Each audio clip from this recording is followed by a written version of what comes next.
नमस्कार दोस्तों, अथर्व एजुकेटर के इस YouTube प्लेटफॉर्म पर एक बार पुनः आपका स्वागत है। दोस्तों, इस श्रृंखला में हम यूपी ट्रिपल एससी पैट 2023 की बेहतरीन तैयारी के लिए ज्योग्राफी के 764 प्रश्नों को सॉल्व कर रहे हैं, जिसमें से हम 450 प्रश्नों पर चर्चा कर चुके हैं। इस वीडियो लेक्चर में हम प्रश्न संख्या 451 से लेकर के 500वें प्रश्न तक चर्चा करेंगे। हालांकि अब क्योंकि नदियों से रिलेटेड क्वेश्चन है और डिटेल चर्चा में नदियों से प्रश्नों पर कर चुका हूं, तो ज़्यादातर इसमें हम प्रश्नों के उत्तर दे करके आगे की तरफ बढ़ेंगे और इस वीडियो का अंत होते होते हम उर्वरक और खनिजों वाले चैप्टर पर पहुंच जाएंगे। तो चलिए सेशन प्रारंभ करता हूं, पर उससे पहले यदि चैनल पर पहली बार आए तो प्लीज़ दोस्तों चैनल को सब्सक्राइब कर दीजिए। पहले भी आ चुके हैं, लगातार पढ़ रहे हैं, चैनल को सब्सक्राइब कर चुके हैं तो प्लीज़ दोस्तों वीडियो को लाइक कर दीजिए और नोटिफिकेशन को ऑन कर दीजिएगा, यानी बेल आइकॉन का बटन जरूर दबा दीजिएगा। चलिए देखते हैं हम प्रश्न संख्या 451वां प्रश्न है, बिहार के किस जिले में गंगा नदी सबसे लंबी है। देखिए दोस्तों, ये बीपीएससी प्री 2019 का प्रश्न है। बिहार वाले स्टूडेंट्स के लिए ज़्यादा इंपॉर्टेंट है। यूपी के एग्जाम में इस तरीके का प्रश्न नहीं आएगा। यूपी के किस जिले में गंगा नदी की लंबाई सबसे अधिक है, ये आपसे पूछा जा सकता है। तो आप कमेंट करके बताएंगे यूपी के किस जिले में गंगा नदी की लंबाई सबसे अधिक है। ये आपका प्रश्न है। हालांकि जहां से मैंने ये प्रश्न उठाए हुए हैं वहां ये प्रश्न दिया हुआ था प्रीवियस ईयर के क्वेश्चंस में से, तो फिर मैं उसे यहाँ पर ले आया था ताकि मेरा क्रम ना बिगड़े। तो चलिए इस प्रश्न का हम उत्तर देख लेते हैं। जो बिहार के स्टूडेंट जुड़े हुए हैं उनके लिए प्रश्न इंपॉर्टेंट है। इस प्रश्न का उत्तर है पटना। बिहार के किस जिले में गंगा नदी सबसे लंबी है? पटना। चूंकि बिहार पुलिस के भी कुछ स्टूडेंट मेरे साथ जुड़े हुए हैं तो इस वजह से भी मैंने इस प्रश्न को डिलीट नहीं किया है।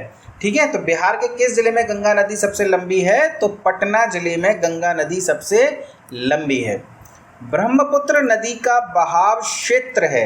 देखिए, ब्रह्मपुत्र नदी मानसरोवर झील से तिब्बत में निकलती है, यानी कि तिब्बत में उसका बहाव क्षेत्र है।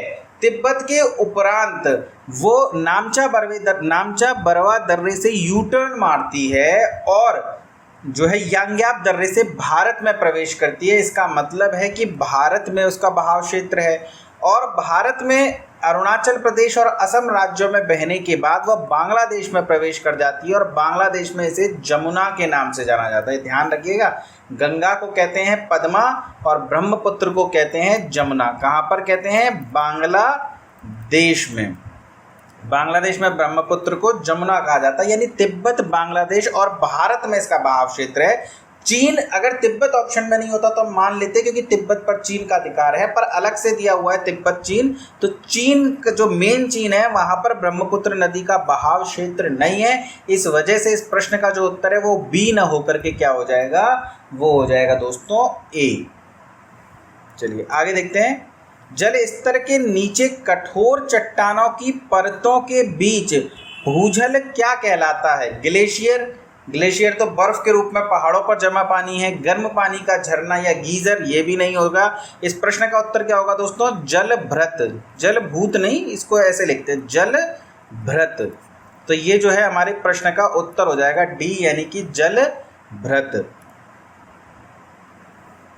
भारत का सबसे पुराना बांध कौन सा है? देखिए, आपसे पूछा जा रहा है भारत का सबसे पुराना बांध कौन सा है, तो ध्यान रखिएगा, भारत का जो सबसे पुराना बांध है वो कल्लनई बांध है। कौन सा बांध है? कल्लनई बांध है। और ये जो कल्लनई बांध है ये किस नदी पर बना हुआ है? तो ये बना हुआ है दोस्तों कावेरी नदी पर, और इसे ग्रैंड अनिकूट बांध के नाम से भी जाना जाता है। तो हमारे प्रश्न का उत्तर क्या हो जाएगा? प्रश्न का उत्तर हो जाएगा डी, यानी भारत का जो सबसे पुराना बांध है वह ग्रैंड अनिकूट कल्लनई कावेरी नदी पर निर्मित है। अगला प्रश्न है, भूशी झील भारत के किस राज्य में स्थित है? पंजाब, राजस्थान, गुजरात या महाराष्ट्र? तो ध्यान रखिएगा, भूशी झील कहाँ स्थित है? तो भूशी झील स्थित है महाराष्ट्र राज्य में। अगला प्रश्न है, निम्नलिखित नदियों में से कौन सी अध्यारोपित अपवाह प्रणाली का एक उदाहरण है?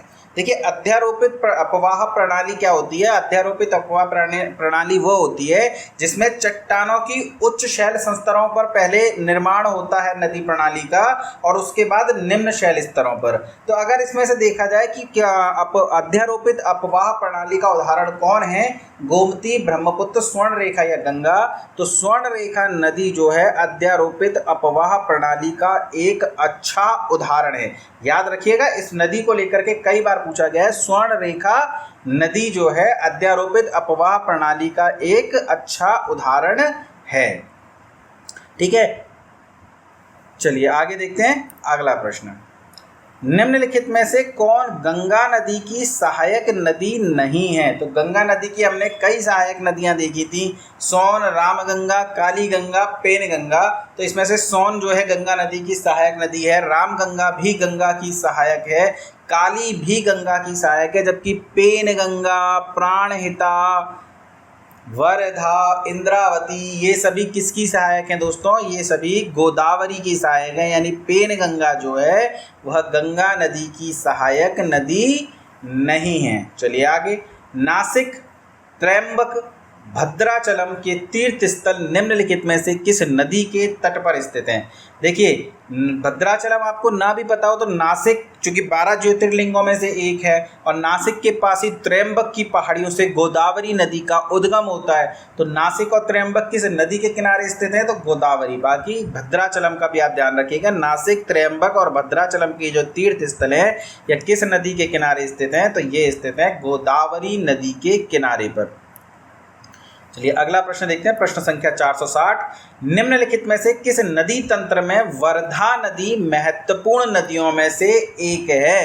तो वर्धा नदी, प्राणहिता नदी, पेनगंगा नदी ये सभी किसकी सहायक नदियां हैं? ये सभी गोदावरी की सहायक नदी हैं। यानी वर्धा नदी जो है वो गोदावरी नदी तंत्र का ही एक हिस्सा है। दामोदर नदी घाटी निगम डैश का संचालन करता है। देखिए दोस्तों याद रखिएगा, दामोदर नदी घाटी जो निगम है वह स्वतंत्र भारत की प्रथम बहुउद्देशीय नदी घाटी परियोजना है। क्या है? स्वतंत्र भारत की प्रथम बहुउद्देशीय नदी घाटी परियोजना। अब चूंकि पहली है तो इसका डेट भी याद रखिएगा। इसका डेट क्या हो जाएगा? इसकी डेट हो जाएगी 7 जुलाई 1948। 7 जुलाई 1948 को इसका उद्घाटन हुआ था। 7 जुलाई 1948। अमेरिका की टेनेसी नदी घाटी परियोजना पर ये आधारित है। तो ये भी पूछा जाता है अमेरिका की किस नदी घाटी परियोजना पर आधारित है? तो अमेरिका की टेनेसी नदी घाटी परियोजना पर। टेनेसी नदी घाटी परियोजना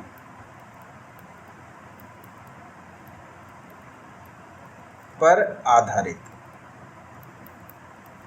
चलिए अमेरिका की टेनेसी नदी घाटी परियोजना पर ये आधारित है। ताप विद्युत केंद्रों का ये जो है निर्माण करती है दामोदर नदी घाटी परियोजना, जो कि स्वतंत्र भारत की प्रथम बहुउद्देशीय नदी घाटी परियोजना है।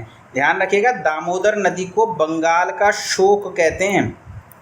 बंगाल का शोक, क्योंकि इसकी वजह से जो है पश्चिम बंगाल में, झारखंड में बाढ़ आया करती थी। हालांकि ये जो दामोदर नदी घाटी निगम के या इस बहुउद्देशीय नदी परियोजना के बाद इस बाढ़ में कमी आ गई है, लेकिन इसे पूर्व में किस नाम से जाना जाता था? बंगाल का शोक। आज भी परीक्षा में प्रश्न पूछा जाता है बंगाल का शोक किस नदी को कहते हैं? तो दामोदर नदी को। जबकि बिहार का शोक किस नदी को कहते हैं? तो कोसी नदी को। चलिए अगला प्रश्न देखते हैं।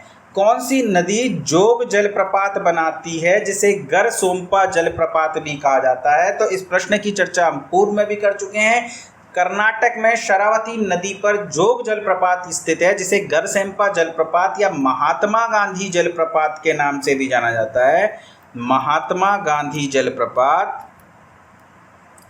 और ये जो है भारत का सबसे ऊंचा जलप्रपात है। इसका क्या नाम है? जोग जलप्रपात। किस नदी पर स्थित है? तो शरावती नदी पर ये स्थित है। किस राज्य में? तो कर्नाटक राज्य में। चलिए आगे देखते हैं। भारत की निम्नलिखित प्रमुख नदी द्रोणियों में से कौन सी अल्पमत लंबाई की है और जल ग्रहण क्षेत्र के आधार पर लघुत्तम है?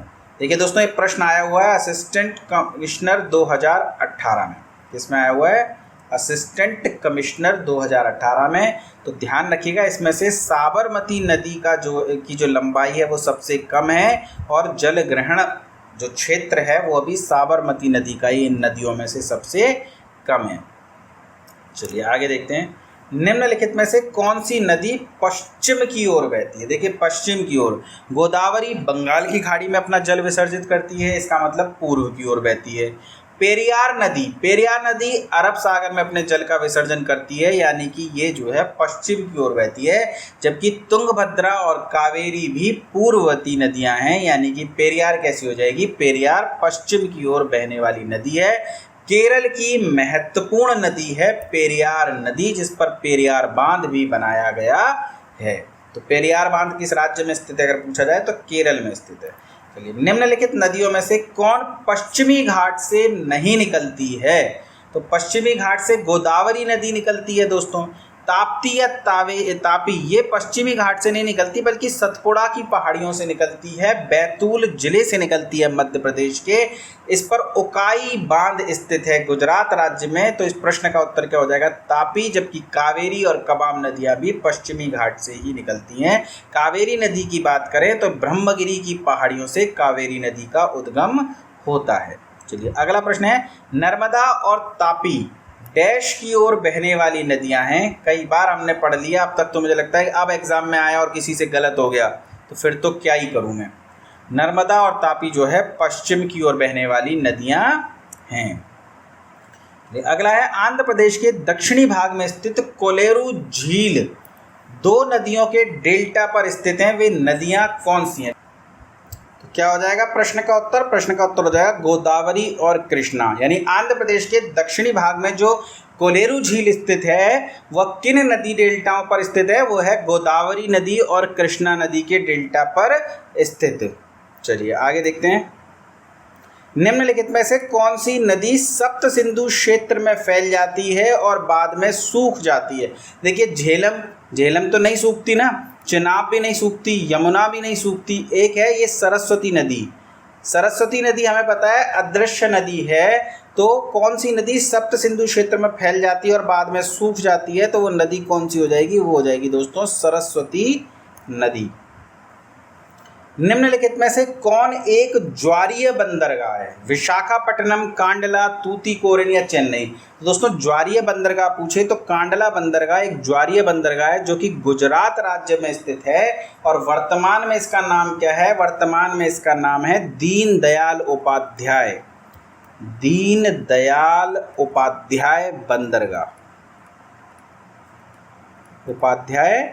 बंदरगाह। देखिए कुछ बंदरगाहों के नाम आपसे पूछे जाते हैं, उन्हें ध्यान रखिएगा। जैसे कि अगर मैं आपसे बात करूं पश्चिमी तट पर स्थित बंदरगाहों की, तो सबसे पहले गुजरात राज्य में बंदरगाह स्थित है और गुजरात राज्य के बंदरगाह का क्या नाम है? हमने देखा कांडला बंदरगाह या फिर दीनदयाल उपाध्याय बंदरगाह। इसके बाद यदि हम बात करें महाराष्ट्र राज्य की, तो महाराष्ट्र में हमें दो बंदरगाह याद रखें। 12 बंदरगाह हैं मुख्य, तो दो बंदरगाह इसमें से महाराष्ट्र राज्य में, एक तो है मुंबई बंदरगाह और इस मुंबई बंदरगाह के जो बोझ को कम करने के लिए महाराष्ट्र में ही दूसरा बंदरगाह बनाया गया है और उस बंदरगाह का नाम क्या है? जवाहरलाल नेहरू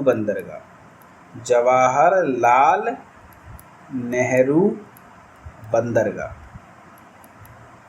तो अगर आपसे पूछ ले जवाहरलाल नेहरू बंदरगाह किस राज्य में स्थित है, तो महाराष्ट्र में स्थित है। कांडला बंदरगाह किस राज्य में स्थित है, तो वो जो है आपका गुजरात राज्य में स्थित है। तो 3 हो गई है। इसके बाद बात करते हैं गोवा की। तो गोवा राज्य में जो बंदरगाह स्थित है उसका नाम है मोरमू गोवा। देखिए नाम से ही पहचान लेंगे आप मोरमू गोवा कहाँ स्थित है, क्योंकि नाम में गोवा है। तो मोरमू गोवा जो है गोवा राज्य में स्थित है। ये चौथा महत्वपूर्ण बंदरगाह है। इसके बाद कर्नाटक की बात करें तो कर्नाटक में जो बंदरगाह है वो कौन सा है? वो है न्यू मैंगलोर बंदरगाह। न्यू मैंगलोर बंदरगाह। तो कर्नाटक का हो गया न्यू मैंगलोर बंदरगाह। इसके बाद केरल राज्य में आपका स्थित है, और केरल राज्य में कौन सा स्थित है? कोच्चि बंदरगाह, कोच्चि बंदरगाह। तो ये पश्चिमी तट पर स्थित बंदरगाह हैं दोस्तों। अगर इससे प्रश्न आएगा निम्न में से कौन सा बंदरगाह पश्चिमी तट पर स्थित नहीं है, तो ध्यान रखिएगा कांडला मुंबई जवाहरलाल नेहरू बंदरगाह, न्यू मैंगलोर बंदरगाह, मोर्मुगोआ बंदरगाह, कोच्चि बंदरगाह, ये सभी पश्चिमी तट पर स्थित हैं। यदि पूर्वी तट पर स्थित कुछ बंदरगाहों की हम बात करें, कौन कौन से बंदरगाह पूर्वी तट पर स्थित हो जाएंगे, तो सबसे पहले इसमें तमिलनाडु का नाम आ जाता है। और तमिलनाडु में कौन सा बंदरगाह स्थित है? तो तमिलनाडु में आपको 3 बंदरगाह देखने को मिलेंगे दोस्तों।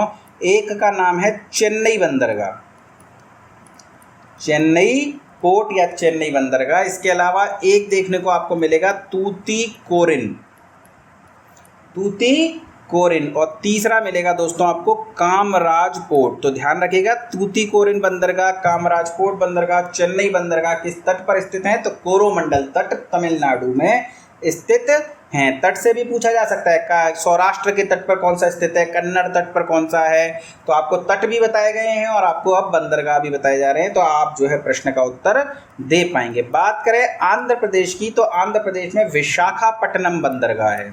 कौन सा बंदरगाह है? विशाखापट्टनम बंदरगाह या फिर वाइजैक पोर्ट, विशाखापट्टनम बंदरगाह। ठीक है, तो ये हो गया आपका आंध्र प्रदेश का। इसके बाद बात करते हैं उड़ीसा की। तो उड़ीसा में जो है आपका पारादीप बंदरगाह है। और पश्चिम बंगाल की यदि हम बात करें, तो पश्चिम बंगाल में दोस्तों कोलकाता पोर्ट है। तो ये 12 बंदरगाह आप ध्यान रखेंगे। कांडला पोर्ट गुजरात में, इसके बाद मुंबई बंदरगाह, जवाहरलाल नेहरू बंदरगाह महाराष्ट्र में, मोर्मुगोआ बंदरगाह गोवा में, न्यू मैंगलोर कर्नाटक में, कोच्चिन बंदरगाह केरल में, चेन्नई तूतीकोरिन और कामराज पोर्ट आपका तमिलनाडु में, विशाखापट्टनम बंदरगाह आंध्र प्रदेश में, पारादीप बंदरगाह आपका उड़ीसा में, और कोलकाता पोर्ट आपका हो जाएगा पश्चिम बंगाल में। इन्हें जरूर नोट कीजिएगा दोस्तों, आपसे पूछा जा सकता है। चलिए आगे देखते हैं। चंबल, बेतवा और सोन डैश की ओर बहने वाली नदियां हैं। तो चंबल, बेतवा ये दोनों यमुना की सहायक हैं, जबकि सोन किसकी सहायक है? सोन जो है गंगा नदी की सहायक है। और ये अपने उद्गम स्थल से किस दिशा की ओर बहती हैं? तो ये बहती हैं दोस्तों उत्तर की ओर। चलिए, सावित्री नदी डैश में स्थित है। सावित्री नदी किस राज्य में स्थित है दोस्तों? तो सावित्री नदी जो है आपकी महाराष्ट्र राज्य में स्थित है। निम्नलिखित में से कौन सी नदी कर्नाटक में कुंचिकल जलप्रपात बनाती है? देखिए, कुंचिकल जलप्रपात के बारे में आपसे पूछा जा रहा है। कुंचिकल जलप्रपात किस नदी पर स्थित है? तो कुंचिकल जलप्रपात जो है वाराही नदी पर स्थित है। कहाँ स्थित है कुंचिकल जलप्रपात? वाराही नदी पर। आप में से बहुत से दोस्तों ने इसका नाम शायद ना सुना हो, तो इस तरीके के प्रश्न रिपीट होते हैं, इन्हें ध्यान रखिएगा। जो प्रश्न नहीं आते वो रिपीट जरूर होते हैं, आप मान के चलिए। भारत सरकार ने भारत में डैश नदियों को प्रमुख नदी के रूप में वर्गीकृत किया है। तो देखिए, भारत की सभी नदी बहुत महत्वपूर्ण है भारत की जीवन रेखा के लिए, पर कुछ नदियां जो अत्यंत महत्वपूर्ण हैं, ऐसी कितनी नदियों को चिन्हित किया गया है भारत सरकार के द्वारा? तो 12 नदियों को भारत सरकार के द्वारा महत्वपूर्ण नदी के रूप में चिन्हित किया गया है। चलिए अगला है, निम्नलिखित में से कौन गंगा नदी की एक सहायक नदी है? तो साबरमती गंगा की सहायक नहीं है, माही गंगा की सहायक नहीं है, भीमा गंगा की सहायक नहीं है, घाघरा गंगा की सहायक है। रामगंगा, घाघरा, गोमती, गंडक, ठीक है, महानंदा, इसके अलावा यमुना, सोन, इन सभी नदियों पर हम चर्चा कर चुके हैं। तो घाघरा किसकी सहायक हो जाएगी? घाघरा गंगा नदी की सहायक है। अगला है, प्राणहिता नदी, पेनगंगा नदी, डैश नदी और वेनगंगा नदी के जल के साथ गोदावरी नदी की सबसे बड़ी सहायक नदी है। यानी प्राणहिता तो गंगा की, गोदावरी की सहायक है ही, पेनगंगा भी गोदावरी की सहायक है, वेनगंगा भी गोदावरी की सहायक है। साथ ही इनमें से पूछ रहा है तो वर्धा नदी जो है ये गोदावरी की सबसे बड़ी सहायक नदी है। तो प्रश्न का उत्तर क्या हो जाएगा दोस्तों? प्रश्न का उत्तर हो जाएगा वर्धा नदी। चलिए अगला प्रश्न है, कालिंदी डैश नदी का दूसरा नाम है। तो कालिंदी किस नदी का नाम है? कालिंदी जो है यमुना नदी का नाम है। देखिए पौराणिक रूप से यमुना नदी को यमराज देव की जो है पुत्री माना जाता है। किसकी? यमदेव की पुत्री माना जाता है और यमुना नदी को ही दूसरा कालिंदी नाम से जाना जाता है। तो क्या हो जाएगा 776 का प्रश्न उत्तर सी। और जो लोग दिल्ली के निवासी हैं, अगर कोई या दिल्ली में रह रहे हैं आपके हमारे उत्तर प्रदेश के भी निवासी, तो वे नोएडा की तरफ जाते होंगे तो कालिंदी ब्रिज से ज़रूर गुजरते होंगे। तो कालिंदी ब्रिज यमुना नदी पर बना हुआ है। तो उस कालिंदी क्यों, उसका नाम क्यों कालिंदी ब्रिज रखा गया? क्योंकि यमुना का एक नाम कालिंदी भी होता है। चलिए, इंद्रावती, प्राणहिता और सवरी निम्नलिखित में से किसकी उपनदियां हैं? आपसे पूछा जा रहा है इंद्रावती, प्राणहिता और सवरी किसकी सहायक नदी हैं? तो ये जो है गोदावरी नदी की सहायक नदियों में से हैं। निम्नलिखित में से कौन सी एक नदी 1960 के सिंधु जल संधि के अधीन नहीं आती? देखिए 1960 में विश्व बैंक की मध्यस्थता से एक संधि हुई थी जिसका नाम है सिंधु जल संधि, भारत और पाकिस्तान के मध्य। इस संधि के माध्यम से सिंधु और सिंधु की सहायक नदियों के जल का बंटवारा किया गया था दोस्तों, जिसके तहत सिंधु, चेनाब और झेलम इन नदियों का जो है 80% पानी पाकिस्तान को और 20% पानी भारत को देना तय हुआ था। जबकि रावी, सतलुज और व्यास इन नदियों का 80% पानी भारत को और 20% पानी पाकिस्तान को देना तय हुआ था। आपने देखा होगा जब भी भारत और पाकिस्तान के बीच विवाद की स्थिति आती है, तनाव की स्थिति आती है, तो अक्सर भारत कहता है कि हम पाकिस्तान का जल रोक देंगे। मोदी जी ने तो कहा भी था ना, खून और पानी एक साथ नहीं बह सकता। तो वो यही सिंधु जल संधि है 1960 की। तो सिंधु और सिंधु की सहायक नदियाँ यानी सिंधु, झेलम, चेनाब, व्यास, रावी और सतलुज इन नदियों इस संधि में आते हैं। जबकि तिस्ता किसकी सहायक है? तिस्ता तो असम की सहायक है, उसका सिंधु नदी से क्या लेना देना। तो इस प्रश्न का उत्तर क्या हो जाएगा? प्रश्न का उत्तर हो जाएगा सी। चलिए, अलकनंदा के साथ वह कौन सी नदी है जिसके संगम पर रुद्रप्रयाग स्थित है? देखिए अलकनंदा में कई नदियां आकर के मिलती हैं। नंदाकिनी नदी जो विष्णु प्रयाग में मिलती है, पिंडर नदी जो कि कर्ण प्रयाग में मिलती है, मंदाकिनी नदी जो कि रुद्र प्रयाग में मिलती है और भागीरथी नदी जो देव प्रयाग में मिलती है। तो रुद्र प्रयाग में कौन सी नदी मिलती है? मंदाकिनी नदी। और इन्हीं मंदाकिनी नदी के तट पर केदारनाथ धाम स्थित है। जब केदारनाथ धाम में तबाही आई थी तो कहते हैं ना, मंदाकिनी नदी ने रौद्र रूप धारण कर लिया था 2013 में। तो मंदाकिनी नदी और रुद्रप्रयाग में स्थित है। मंदाकिनी नदी और रुद्रप्रयाग में ये मंदाकिनी नदी अलकनंदा नदी में जाकर के मिल जाती हैं। चलिए, निम्नलिखित नगरों में से अलकनंदा एवं भागीरथी कहाँ मिलकर गंगा नदी बनाते हैं? तो अलकनंदा में भागीरथी नदी कहाँ मिलती है? देवप्रयाग में। और इसी देवप्रयाग से गंगा नदी का नाम गंगा पड़ता है। चलिए, नदियों को जोड़ने का सर्वप्रथम विचार किसने दिया था? कालू प्रसाद बिश्नोई ने, आर्थर थॉमस कॉटन ने, आर्थर क्लार्क ने या सर रोजवुड ने? तो नदियों को जोड़ दिया जाए ताकि जिन नदियों का पानी सूख गया है या जिन नदियों में पानी कम हो गया है उनमें भी पानी प्रचुर मात्रा में प्राप्त हो सके। इस वजह से नदियों को जोड़ने का जो विचार है सबसे पहले किसने दिया था? ये दिया था दोस्तों आर्थर थॉमस कॉटन ने। निम्न में से किस जल प्रपात को भारत का न्यागरा प्रपात भी कहा जाता है? आपसे पूछ रहा है किस जल प्रपात को भारत का न्यागरा प्रपात भी कहा जाता है? तो चित्रकूट प्रपात को ही भारत का न्यागरा प्रपात कहते हैं। उत्तर प्रदेश के अभ्यर्थियों के लिए ये बहुत ही महत्वपूर्ण प्रश्न है, ध्यान रखिएगा। भारत का न्यागरा फॉल किसे कहते हैं? तो चित्रकूट प्रपात को। चलिए, अंतरराज्यीय नदी जल विवादों का समाधान किसके द्वारा किया जाता है?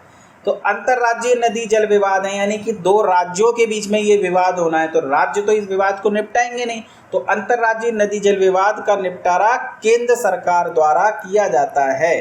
ध्यान रखिएगा, अगर ये इन अंतरराज्यीय नदी जल विवाद है तो उसका निपटारा कौन करेगा? उसका निपटारा केंद्र सरकार करेगी।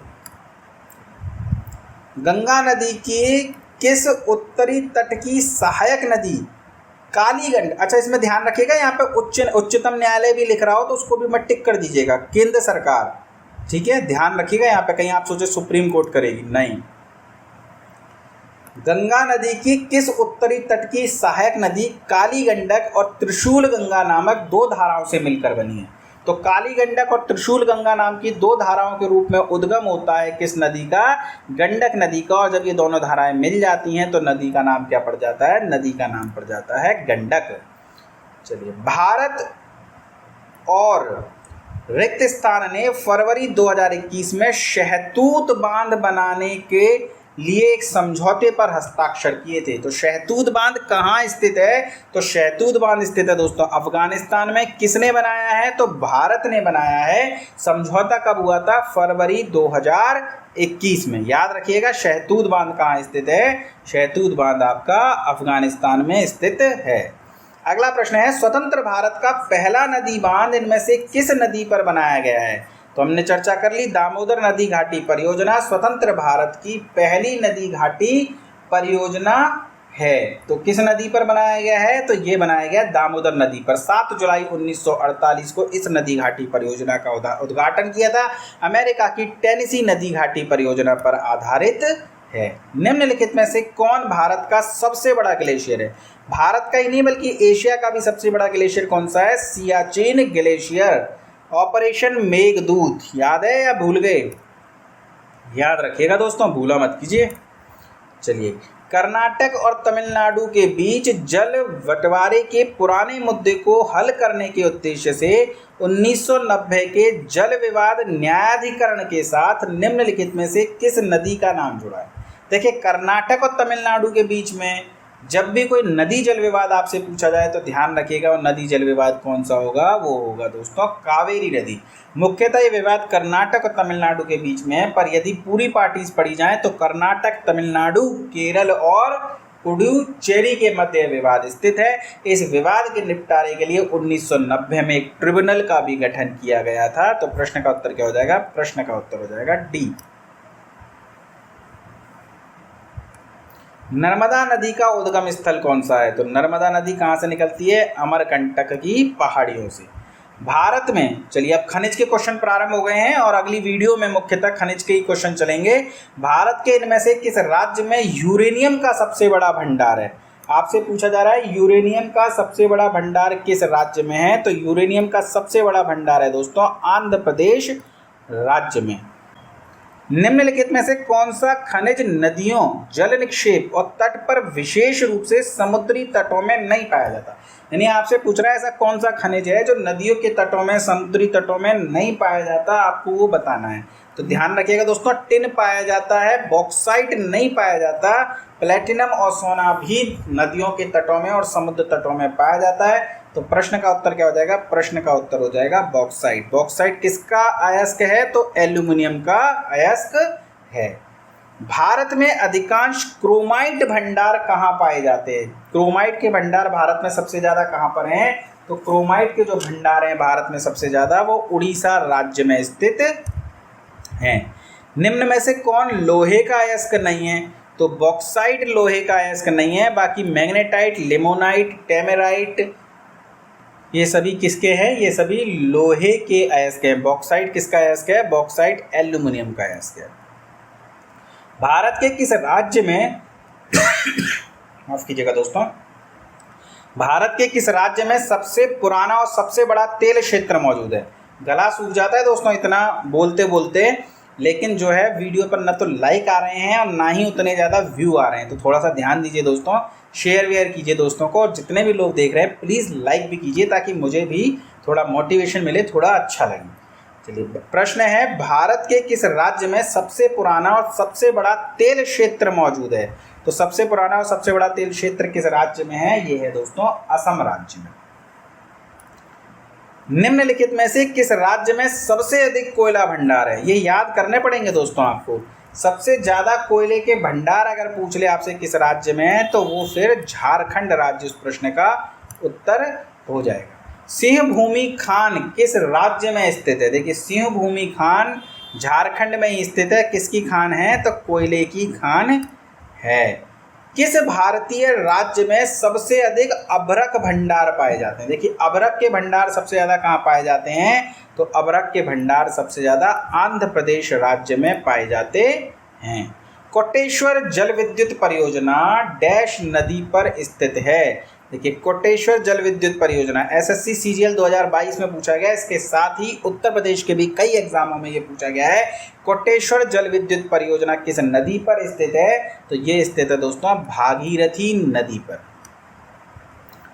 भारत का निम्नलिखित में से कौन सा राज्य वेनेडियम का प्रमुख उत्पादक बन गया है? वर्तमान में वेनेडियम का जो प्रमुख उत्पादक है वो कौन सा है? वह पूर्वोत्तर राज्य अरुणाचल प्रदेश है दोस्तों। चलिए इस वीडियो का अंतिम प्रश्न देख लेते हैं। प्रश्न संख्या 500। इनमें से किस भारतीय राज्य में हेमेटाइट के सर्वाधिक भंडार मौजूद है? लौ अयस्क हेमेटाइट के सबसे ज़्यादा भंडार आपसे पूछ रहा है किस राज्य में है? तो उड़ीसा राज्य में। तो ध्यान रखिएगा, कोयला झारखंड हो गया, लोहा हेमेटाइट विशेषतः उड़ीसा हो गया, अभ्रक के लिए हमने किसे पढ़ा? आंध्र प्रदेश को पढ़ा। तो किस खनिज के भंडार सबसे ज़्यादा कहाँ पर हैं, कहाँ सबसे ज़्यादा उत्पादन होता है, उनकी प्रमुख खानों के बारे में पूछा जा सकता है, कहाँ कहाँ पर स्थित है। तो इस तरीके के प्रश्न आते हैं, इन्हें आप जितना याद कर लेंगे दोस्तों उतना ही आपके लिए अच्छा होगा। फैक्चुअल प्रश्न ज़्यादा हैं, समझने वाले कम हैं, याद करने पड़ेंगे। तो चलिए फिर पढ़ते रहिए, मस्त रहिए, चैनल को शेयर सब्सक्राइब करते रहिए। धन्यवाद।